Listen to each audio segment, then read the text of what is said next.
I should have never opened that damn box. There are things in this world that are meant to be left untouched, especially when they come wrapped in velvet and carry the stench of forgotten years.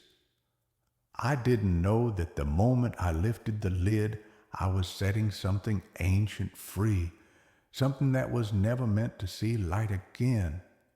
It started when Aunt May died. She was the last thread tying me to childhood, the woman with cigarette-stained fingers and a glass eye that followed me across the room. Her house, an old Victorian beast rotting at the edge of Woodbury Lane, was packed floor to ceiling with antiques, cracked porcelain, and enough dust to choke a ghost. My mother begged me not to go through it alone, but I needed the closure, needed to see for myself that May, and whatever darkness she kept bottled up, was finally gone. It was in the attic that I found the doll, wrapped tightly in black velvet, bound with twine that crumbled at my touch.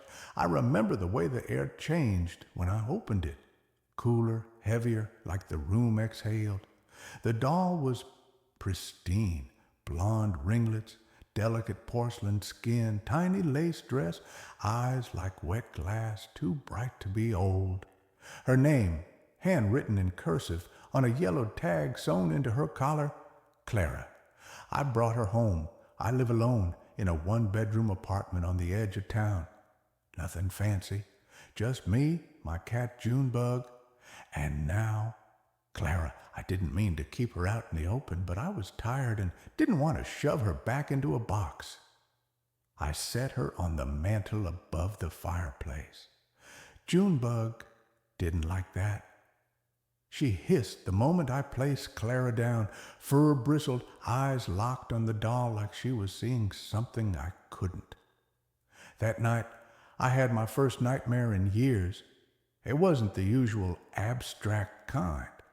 No, this one was sharp, vivid, too real. I was standing at the foot of my own bed, watching myself sleep, and Clara was there, not on the mantel anymore, but sitting on my chest, her tiny hands pressed flat against my throat. I woke up gasping for air. The room was freezing. Junebug was gone. I found her the next morning curled up in the corner of the laundry room, eyes wide, pupils blown. She wouldn't come near the living room, but the worst part, Clara was still on the mantel, but she looked different. Her skin had a crack that wasn't there before, a jagged line running from her left cheek to her jaw. Her eyes weren't quite as bright, and her dress, it looked dingier, older, like it had aged overnight. I told myself it was just the light. Maybe I hadn't looked that closely before. Maybe the crack had always been there. I went to work, tried to forget, came home, tried to sleep. The second night, I dreamed of Aunt May. She was in the attic again, back hunched, rocking in that old wicker chair. "You shouldn't have taken her," she rasped, her eye glinting like a marble. "She belongs to the dark." I woke up screaming. Clara was on the floor by my bed. No explanation, no sign of Junebug, no sound. Just her tiny face turned up toward me, her mouth slightly open now. Something I swear wasn't possible before. That's when I started filming everything. I set up an old phone to record my living room, pointed directly at the mantel where I'd returned Clara that morning. It felt ridiculous. Who films a doll like it's a security threat? But the look in Junebug's eyes when she finally slinked past the doorway again told me this wasn't just some paranoid delusion. Something was wrong. That night, I lay awake longer than usual. Every creak in the floorboards above made my skin crawl. I lived on the top floor. There was no above. The wind howled through the cracks in the window frames. like it was trying to whisper something I wasn't meant to hear. Around 3 a.m., I drifted off. No dreams this time, just the kind of uneasy sleep that doesn't really feel like rest. When I woke, it was to the sound of glass shattering. I bolted upright and reached for my phone. The living room light was off, but something felt different, heavier. I crept into the room and froze. The framed photo of my parents on the bookshelf was shattered on the floor. And Clara? Clara wasn't on the mantel. She was on the couch, sitting upright, hands folded in her lap like she was waiting for me. I don't remember picking her up. I just remember running out into the hallway, barefoot and shaking, the doll clutched under my arm like I could still control her. I drove straight to Nick's house. Nick was my ex, still a friend, the kind of person who wouldn't laugh in your face if you told him your doll might be alive. He opened the door, half asleep. Jesus, Lil, what happened? I pushed past him, dropped Clara on his coffee table and whispered, "Tell me what you see." He blinked at her. "That's creepy. Did she always have wrinkles?" I swear my heart stopped. I turned to look. He was right. Clara's porcelain skin had fine, hairline cracks spidering across her face now, around the corners of her mouth, under her eyes. It wasn't just dirt or shadows. It looked like aging, like she was slowly becoming human. She didn't look like that yesterday, I muttered. I think she changes at night. Nick shook his head. You're freaking yourself out. Come on, I'll help you look it up.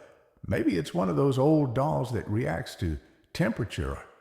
Nick, I cut him off, voice shaking. I filmed her. We watched the footage together, huddled around my cracked phone screen. For the first 2 hours, nothing. Then at 2:47 a.m., the lights flickered. The air seemed to shimmer just slightly, barely perceptible.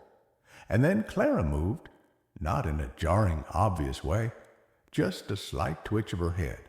Her eyes blinked, slow, deliberate. Her arms shifted. She stood up. There was no one around, no strings, no tricks. The camera was static the entire time. She climbed down from the mantel, walked across the floor. That's when the glass shattered. Nick stared, mouth open. This has to be faked. This can't be real.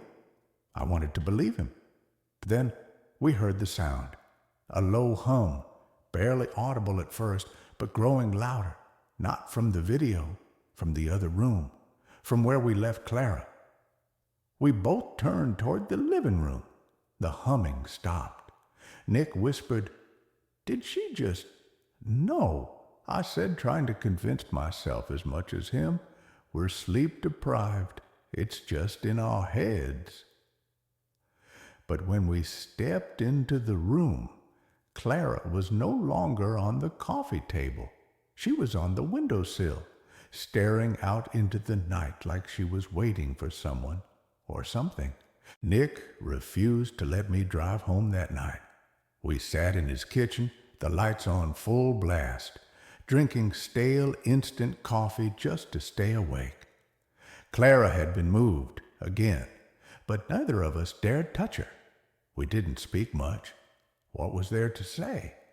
The fear was thick between us, sticky and unspoken. At some point, I pulled up my laptop. I couldn't just sit there. I had to understand. I searched everything: antique dolls, haunted artifacts, cursed objects, spiritual possession. It was all there, buried under layers of conspiracy and clickbait. But one thread stood out. A message board buried deep in a paranormal subforum. Porcelain vessels, not made to hold souls, but sometimes they're used that way. The user had posted only once. The rest of their history was wiped clean. There was a list attached. known manifestations, signs of possession in vessels, sudden movement, accelerated deterioration, behavioral influence on pets or small children, vocal resonance, e.g., humming, whispering, change in facial expression. I reread the line, accelerated deterioration. My stomach turned. Clara wasn't just old, she was aging overnight, like something inside her was growing. The next morning, Nick and I tried to act normal. We made breakfast like everything was fine, but Clara remained in that same position, perched on the windowsill, staring out at the street, watching. Nick finally broke the silence. We should destroy it, just smash it. I wanted to agree. I almost did, but something stopped me. No, I said, surprising myself. Not yet. I think we need to know what it wants. He looked at me like I'd lost my mind. Maybe I had. But that night, I brought Clara back to my place. I set up 4 cameras this time. One on the mantel, one on the windowsill, one covering the entire room, and one, God help me, pointed directly at her face. I didn't sleep. At 3:12 a.m., something changed. The lights flickered again. The same soft hum filled the air, only this time it was accompanied by a second sound, like glass cracking under pressure. I stared at the monitor as Clara's face shifted. Her lips moved. I nearly screamed. She didn't speak, not audibly. But in the silence, I felt the words. I was 8 when she locked me in. The voice wasn't mechanical or inhuman. It was that of a young girl, trembling, broken. I clutched my chest as a sudden wave of sorrow and dread crashed over me. I didn't know how or why, but I knew one thing for sure. Someone was inside that doll, and they were suffering. The next morning, I reviewed the footage with trembling fingers. There were no clear images of Clara moving, but the audio was intact. The humming, the whisper, the sentence. Nick insisted we burn the doll, but I couldn't. Not now. I needed answers. So I went to the place I bought her. The antique shop was closed. The windows were boarded up, the sign removed. It was like it had never existed. I called the number on the receipt. Disconnected. I drove to the address listed online. It was a vacant lot. Grass overgrown, no sign of any business ever having been there. It was like Clara and the shop had been placed into my life for a reason. Deliberate, intentional. That night, I had my first dream. I was standing in a hallway, long, narrow wooden floorboards creaking under my feet. At the end of the hall was a door. I opened it. Inside was a little girl, her eyes wide, her lips cracked. She held Clara in her lap. She looked at me and said, if I didn't behave, I'd stay in the doll forever. I woke up screaming. Clara was sitting on my chest, her eyes wide open. And for the first time since I brought her home, she smiled. I hurled the doll across the room. Clara crashed into the far wall with a hollow thud, bounced once, then landed face down on the hardwood floor. My heart was slamming in my chest, my hands trembling so violently I could barely push myself upright. She'd been sitting on my chest, watching me, smiling. I didn't sleep the rest of that night. Couldn't. I left every light on in the apartment, locked every door, even the bathroom, and sat in the living room with a kitchen knife in my lap like a lunatic. I kept glancing toward where she'd landed, half expecting her to move again, but she didn't. Not visibly, at least. At 6 a.m., I called Nick. He didn't hesitate. I'm coming over. When he arrived, we stood over the doll together. Her porcelain cheek was cracked now from the impact. a fine hairline fracture running through the left side of her face like a jagged vein. "I'm not trying to scare you," I told him, "but I think she was on me last night, watching me sleep. I didn't imagine it, Nick. She was smiling." He didn't argue. Instead, he crouched down and very carefully turned Clara over. Her face was blank, lifeless again, but I saw him recoil slightly as his eyes met hers. "She looks older," he muttered, "more worn, like she's changing." That's when I made the decision. We weren't going to destroy her, not yet, but we were going to get help.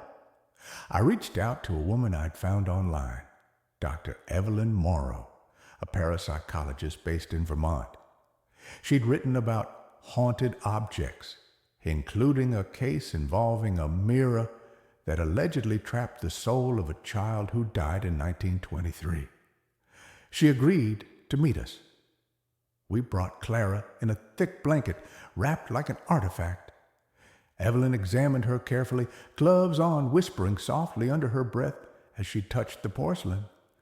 She was quiet for a long time. Then finally, she looked up. "This isn't just a residual haunting," she said. "It's a binding." "What does that mean?" Nick asked. "She's not just haunted. She's a prison." Evelyn pointed to a small etching behind Clara's ear, something we hadn't noticed before. It was nearly invisible, like it had been scratched into the glaze decades ago.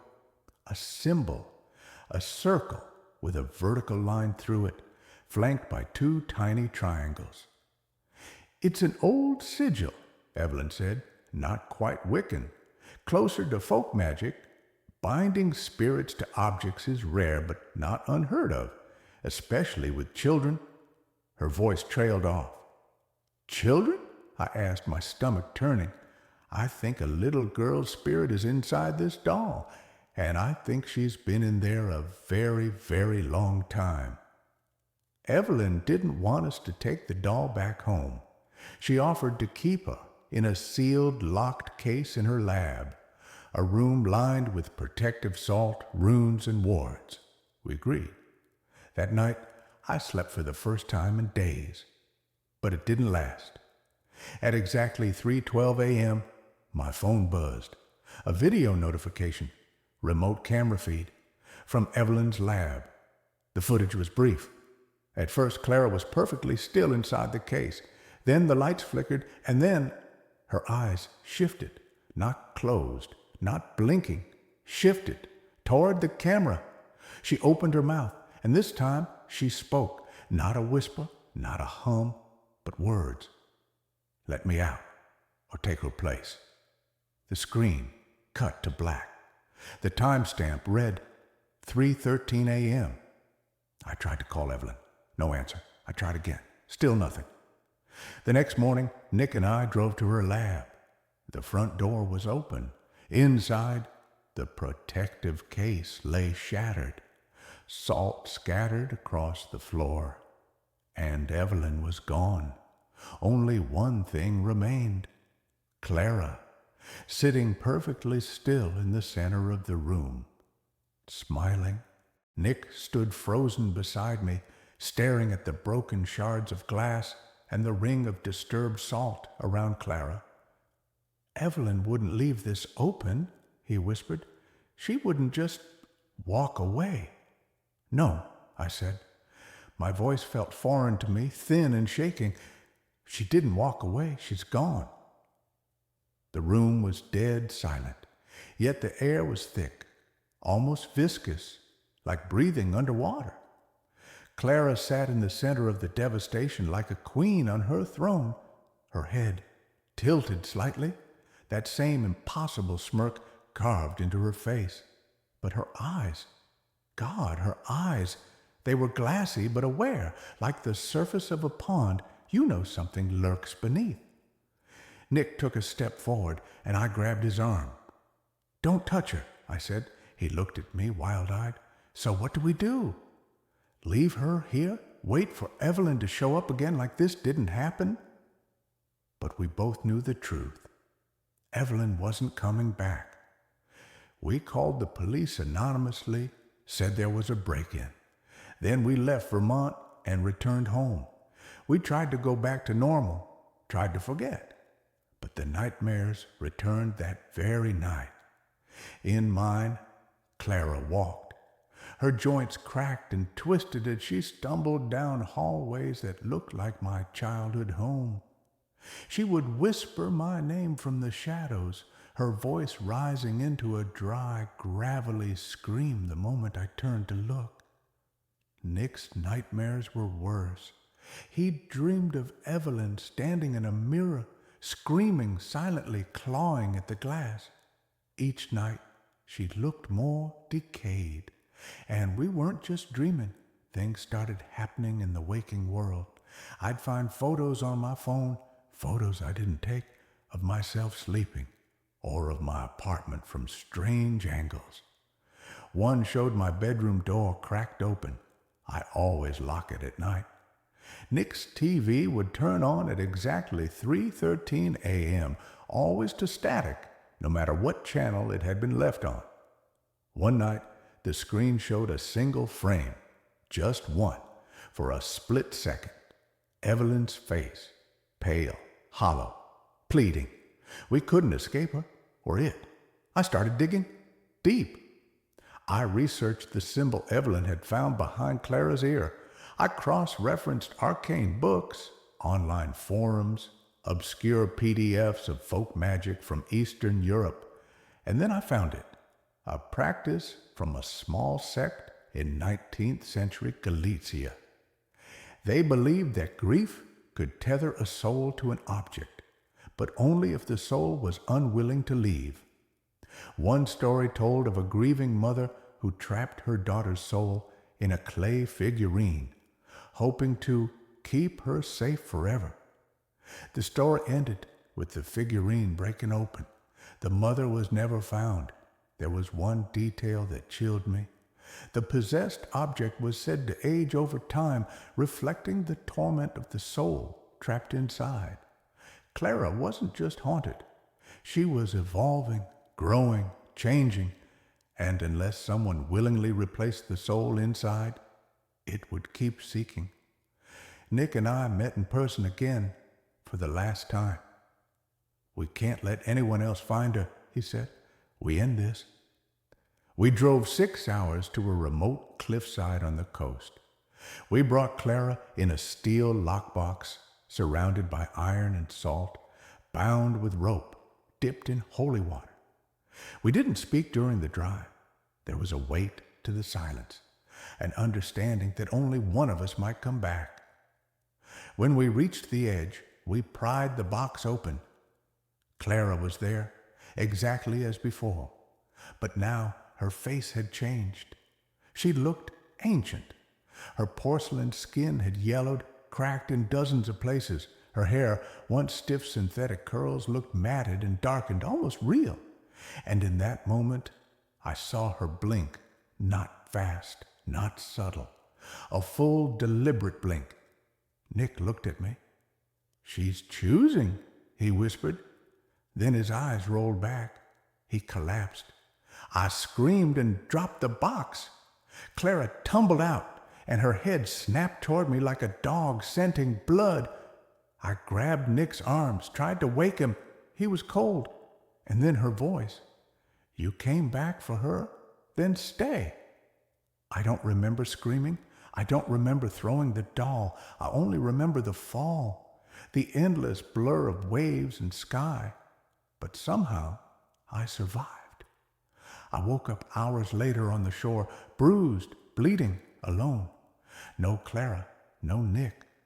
Just the lockbox, empty, lying next to me like a coffin without a corpse. I tried to tell the authorities what happened, but they never found Nick, or Clara, or Evelyn. It's been 2 years now, and I don't dream anymore because I can't sleep.